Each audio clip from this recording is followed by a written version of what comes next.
ഞാൻ ദൃശ്യം ചെയ്യുമ്പം പൂർണ്ണമായിട്ടും ജിത്തുബായിനെ വിശ്വസിച്ചാണ് ഞാൻ പോകുന്നത്. ഉം, ഉം. കാര്യം അതുവരെ തൊട്ട് മുമ്പ് വരെ മൈബോസും അദ്ദേഹത്തിൻ്റെ സിനിമയായിരുന്നു. അപ്പോൾ അതെ. മൈബോസ് ഇറങ്ങി ഹിറ്റായിട്ടിരിക്കുന്ന സമയത്താണ്.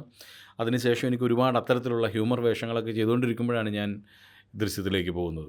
അപ്പം ഓക്കെ. ദിലീപേട്ടനടക്കം പലരും എന്നോട് ചോദിച്ചു, എടാ അങ്ങനെ ഇത് ഈ വേഷം ഇപ്പം നീ പോയി ചെയ്യണോ എന്നോട് ചോദിച്ചു. പക്ഷേ എനിക്ക് ആക്ച്വലി എല്ലാത്തരം വേഷങ്ങളും ചെയ്യുന്ന ഒരു ആക്ടർ ആവുക എന്നുള്ളതായിരുന്നു. അതല്ലാതെ ഒരു കൊമേഡിയൻ എന്നുള്ള ആ സമയത്ത് ദിലീപേട്ടനൊക്കെ അങ്ങനെ പറയാൻ കാരണം എന്നോട് പറഞ്ഞാൽ ഒരു ഒരു കൊമേഡിയൻ എന്ന് പറഞ്ഞു കഴിഞ്ഞാൽ കണ്ണു അടച്ച് നമുക്കൊരു 3-6 വർഷം നമ്മൾ സേഫാണ്. ഇഷ്ടംപോലെ സിനിമകൾ ചെയ്യാം, നിനക്ക് ഫിനാൻഷ്യലി നീ സേഫ് ആകും എല്ലാം കൊണ്ട്. അപ്പോൾ അതിനിടയ്ക്ക് നീ ഒന്ന് റൂട്ട് മാറിപ്പോയി കഴിഞ്ഞാൽ ഈ ഒരു സ്പേസിലേക്ക് മറ്റൊരാൾ കടന്നു വരും, അപ്പോൾ അത് നിനക്കത് ദോഷം ചെയ്യും എന്നൊക്കെ ഒരുപാട് പേര് പറഞ്ഞു എന്നോട്.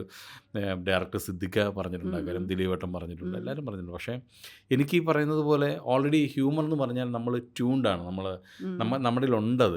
പക്ഷെ അതിനപ്പുറം ഒരു ക്യാരക്ടർ ചെയ്യുമ്പോഴായിരിക്കും കുറച്ചുകൂടെ ശ്രദ്ധിക്കപ്പെടുന്നത്. അന്നും ഞാനീ പറഞ്ഞൊന്നും പ്ലാൻ ചെയ്ത് ചെയ്യുന്ന ആളല്ല, പക്ഷേ എനിക്കങ്ങനെ തോന്നിയിട്ടില്ല. നമുക്ക് എന്തും ചെയ്യുന്ന ഒരാളാവണം എന്നുള്ളതായിരുന്നു എൻ്റെ ആഗ്രഹം.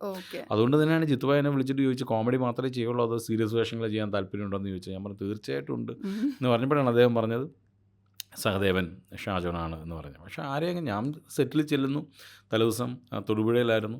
ഞാനവിടെ ഹോട്ടലിൽ ചെന്ന് നേരെ ഞാൻ ജിത്തുബായുടെ റൂമിൽ ചെന്ന് ഞാൻ പറഞ്ഞു, എനിക്ക് ഒരു പിടുത്തമില്ല ഇതിനെപ്പറ്റി, എങ്ങനെയാണെന്ന് വെച്ചാൽ നിങ്ങൾ ചെയ്യിപ്പിച്ചു. എന്നോട് പറഞ്ഞു ഒരു ടെൻഷൻ അടിക്കേണ്ട ഷാണ്, നമുക്കങ്ങ് ചെയ്യാം. അപ്പം ഞാൻ ഓരോ ഷോട്ട് കഴിയുമ്പോഴും ഞാൻ മോണിറ്ററിൽ പോയി നോക്കത്തില്ല, ഞാൻ ഇങ്ങനെ മാറുന്നത് ഞാൻ ജിത്തുബായുടെ മുഖത്തേക്കാണ് നോക്കുന്നത്. അപ്പോൾ അദ്ദേഹം ഇങ്ങനെ നോക്കിയിരുന്നിട്ട് എന്നെ നോക്കിയിട്ട് ഞാൻ തലയാട്ടി കഴിഞ്ഞ് ഞാൻ ഹാപ്പിയാണ്, വേറെ ആരോടും ഞാൻ ചോദിക്കത്തില്ല. പിന്നെ ലാലേട്ടൻ്റെ ഒരു സപ്പോർട്ടും ഉണ്ടായിരുന്നു. പിന്നെ അത് മനസ്സിൽ വരുന്നതുകൊണ്ട് നമ്മളങ്ങ് ചെയ്യുന്നു. നമ്മൾ ചെയ്ത് ലാലേട്ടനെ അടിക്കാന്നൊക്കെ പറയുമ്പോഴേ പ്രേക്ഷകർ വെറുക്കുന്നൊരു കഥാപാത്രമാണല്ലോ, ചെയ്യാൻ അങ്ങനെ ഇൻഹിബിഷൻ ഉണ്ടായിരുന്നോ?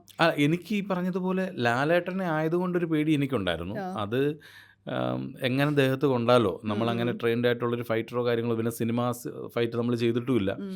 അപ്പം നമ്മളിടിച്ചാൽ ലാലേട്ടനൊക്കെ ഭയങ്കര എക്സ്പീരിയൻസ് ഉള്ള ആളാണ്, നമുക്കറിയാം.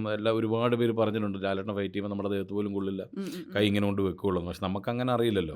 പക്ഷേ എനിക്ക് അതിൻ്റെ ഒരു പേടി ഉണ്ടായിരുന്നു. ലാലേട്ടൻ പറഞ്ഞു, മോനെ ഒരു കുഴപ്പമില്ല മോനെ, ഇടിക്കുമ്പോൾ ചവിട്ട് മോനെ എന്നൊക്കെ പറഞ്ഞാണ് ചവിട്ടിപ്പിച്ചത്. അതിനാണ് മാസ്റ്ററും ഇല്ലെന്ന്, ഫൈറ്റ് മാസ്റ്ററും ഇല്ല ലാലേട്ടൻ ഇടിക്കുന്നതിനകത്ത്. അത് കാര്യം മാസ്റ്റർ വേണ്ട എന്ന് ജിത്തുബായി പറഞ്ഞിരുന്നു. കാര്യം മാസ്റ്റർ വന്നു കഴിഞ്ഞാൽ അതൊരു പ്ലാൻഡ് ഇടിയായി പോകും. ഇടിച്ചോളാൻ പറഞ്ഞു. സുഹൃത്തായിരുന്നു ക്യാമറ. സുഹൃത്ത് പറഞ്ഞു, നിങ്ങൾ എങ്ങനെ കൊണ്ട് ഇടിച്ചോ, ഞാൻ ക്യാമറയായിട്ട് പുറകെ വന്നോളാന്ന് പറഞ്ഞു. ജിത്തു എന്നോട് പറഞ്ഞു ഒരു കുഴപ്പമില്ല, അത് എങ്ങനെ കൊണ്ട് ഇടിച്ചോളാം. ലാലേട്ടൻ പറഞ്ഞു, നീ ആദ്യം ഇവിടെ നിന്ന് ചവിട്ടുന്നു, അപ്പം ഞാൻ പോയി വീഴും, അത് കഴിഞ്ഞ് ഇങ്ങനെ കറക്കിക്കൊണ്ട് വന്ന് പുറത്തിടിച്ചു, എങ്ങനെ കൊണ്ട് ഇടിച്ചോളാൻ പറഞ്ഞു. അങ്ങനെ അങ്ങ് ഇടിച്ച്. അത്